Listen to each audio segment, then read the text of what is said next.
A União Soviética foi o único país na Segunda Guerra Mundial a recrutar mulheres para o combate, e foi a sua mais sábia decisão. Sobram histórias de mulheres incríveis que se tornaram heroínas e mostraram que o lugar de mulher é no tanque de guerra. Hoje, trazemos 3 histórias fantásticas. Uma mulher que pegou todo o seu dinheiro para comprar um tanque e ir para o fronte para o combate para vingar seu marido. Uma divisão de mulheres aviadoras que causaram tanto horror nas fileiras alemãs que foram chamadas de bruxas da noite. E uma sniper com um enredo que inspirou um filme e uma música.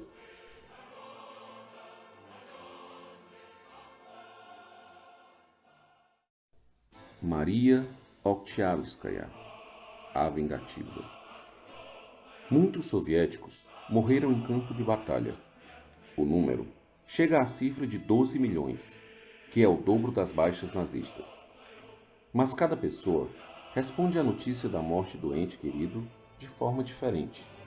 E Maria responderia de forma explosiva. Seu marido morreu no começo do combate, em 1941, mas só em 1943 ela foi notificada da morte de seu esposo. Sua reação? Pegar todas as economias e mandar uma carta para Stalin. Ela queria construir um tanque próprio e queria manobrá-lo para vingar o marido morto. O sentimento de ódio e revanchismo à besta nazista era um sentimento comum ao povo russo, e a propaganda da esposa que vai retaliar aqueles que tiraram a vida de seu marido era forte. Seu desejo foi realizado. Os 50 mil rublos foram usados para a construção de um tanque e ela recebeu o treinamento necessário para guiar a fera de aço. O tanque, batizado de Namorada Guerreira, estreou com sucesso nos campos de batalha em 21 de outubro de 1943 em Smolensk. A fama de imparável se alastrou por toda a União Soviética.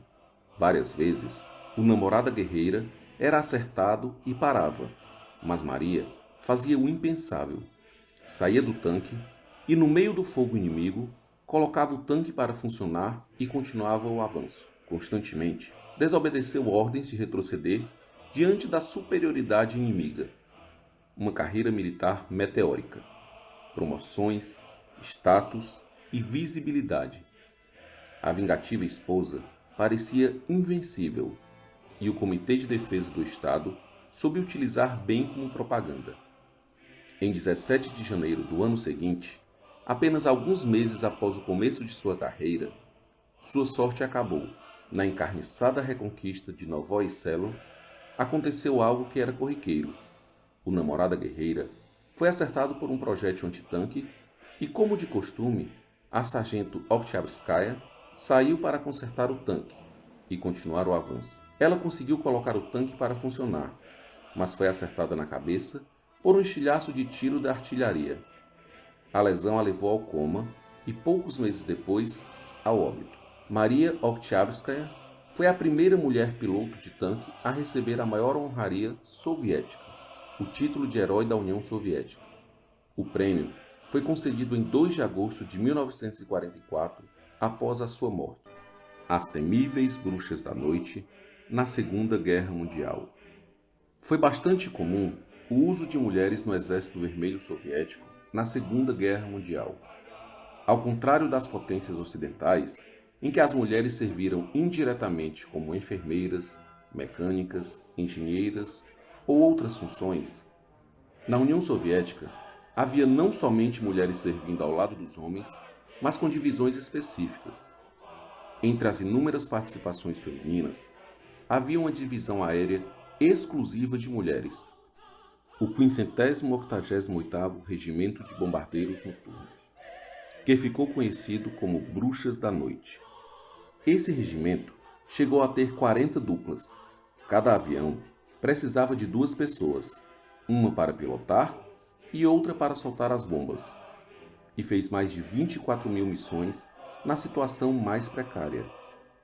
Os aviões Polikarpov PO-2 eram feitos de madeira e lona, fabricados nos anos 20 para fertilização de solo. A lentidão e a falta de altura dos aviões obrigavam os voos a serem noturnos para não serem vistos pelas unidades antiaéreas alemãs.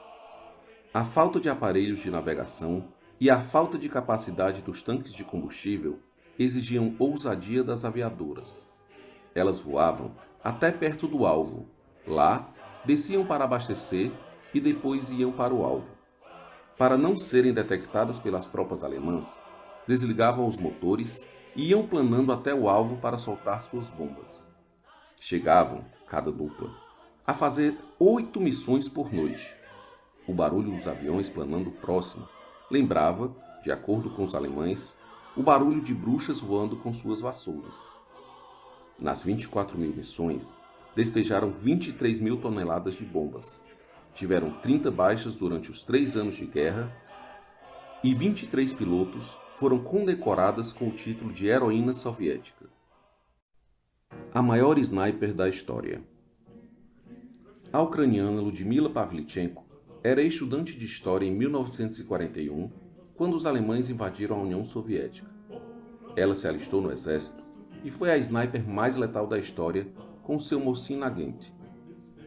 A bela ucraniana tinha apenas 24 anos quando trocou os livros pelo rifle. Era assídua nos clubes de tiro de Kiev e o responsável pelo alistamento tentou colocá-la na enfermaria. Porém, a insistência de Ludmila a colocou na posição em que almejava. Era uma das 2.000 mulheres snipers do Exército Vermelho. Nos 2 primeiros meses de ação, a estudante de história matou 187 alemães próximos a Odessa. Com a ocupação da região pelos nazistas, teve que ser realocada para a Crimeia, onde acertou letalmente 257 alemães. Em maio de 1942, a tenente Pavlichenko tinha oficialmente dado 307 baixas ao exército alemão, mas saiu de ação por ter sido ferida por fragmentos de um morteiro. Das 2.000 mulheres alistadas como sniper, ela seria uma das 500 que sobreviveram até o fim da guerra. Ludmila combateu com um rifle padrão das tropas soviéticas, o Mosin Nagant. Das mais de 300 baixas que causou ao exército alemão, 36 foram snipers inimigos e mais de 100 oficiais alemães. Podia ficar até 18 horas imóvel em temperaturas congelantes, esperando a melhor oportunidade de alvejar os nazistas sem ser notada. A tenente tornou-se uma heroína de guerra na União Soviética e ficou famosa no mundo inteiro, sendo a primeira cidadã da União Soviética a se encontrar com o presidente americano. A esposa do presidente Roosevelt a convidou para viajar pelos Estados Unidos, relatando sua experiência aos jovens. Havia uma enorme intenção desses relatos e experiência inflarem os espíritos dos jovens e dos burocratas a entrarem na guerra contra o nazismo, fato que só ocorreu após o ataque japonês à base naval americana de Pearl Harbor. Rodou os Estados Unidos e o Canadá contando experiências e dando palestras, e nesse processo ganhou 2 presentes valiosos, um rifle Winchester de mira ótica e uma pistola Colt semi-automática. A heroína de guerra chegou ao título de major e passou o resto da guerra treinando os snipers soviéticos. Com o fim da guerra, terminou seus estudos em História e trabalhou por anos como pesquisadora no quartel-general da Marinha Soviética. Faleceu aos 58 anos de idade em outubro de 1974. Existe um filme intitulado A Batalha de Sebastopol que conta a história da sniper. Além de uma música escrita pelo cantor de folk norte-americano Woody Guthrie, chamada Miss Pavlichenko.